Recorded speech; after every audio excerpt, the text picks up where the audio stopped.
संगीत बहार पर आप सबका हार्दिक स्वागत है। एक माता रानी का पचरा, आइए सुनते हैं कैसे। काली काली लट छितिरवलु भवनवा में अइलू ए मैया। काली काली लट छितिरवलु भुवनवा में अइलू ए मैया। भुवनवा में अइलू ए मैया। भुवनवा में अइलू ए मैया। काली काली लट छितिरवलु भुवनवा में अइलू ए मैया। काली काली लट छितिरवलु भुवनवा में अइलू ए मैया। शेर पर सवार होके बगिया में गइलू। शेर पर सवार मैया बगिया में गइलू।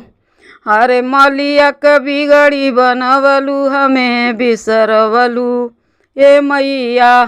मलिया क बिगड़ी बनवलू हमें बिसरवलू ए मैया। मलिया क बिगड़ी बनवलू हमें बिसरवलू ए मैया। काली काली लट छितिरवलु भुवनवा में अइलू ए मैया। काली काली लट छितिरवलु भुवनवा में अइलू ए मैया। शेर पर सवार होके कुआं पे गइलू। शेर पर सवार होके कुआं पे गइलू। अरे कहारा क बिगड़ी बनवलू हमें बिसरवलू ए मैया। कहारा क बिगड़ी बनवलू हमें बिसरवलू ए मैया। काली काली लट छितिरवलु भुवनवा में अइलू ए मैया। काली काली लट छितिरवलु भुवनवा में अइलू ए मैया।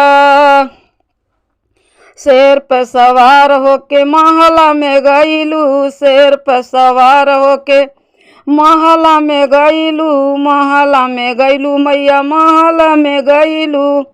अरे राजवा क बिगड़ी बनवलू हमें बिसरवलू ए मैया।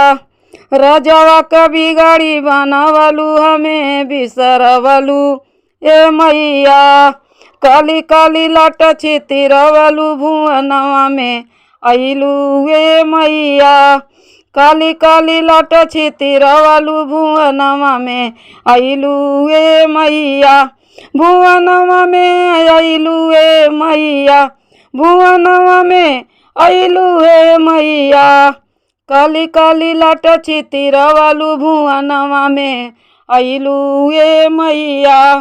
काली काली लट छितिरवलु भुवनवा में अइलू ए मैया।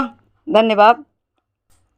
ये पचरा कैसा लगा लाइक कीजिएगा, सब्सक्राइब कीजिएगा, कमेंट बॉक्स में ज़रूर लिखिएगा कि कैसा लगा। धन्यवाद।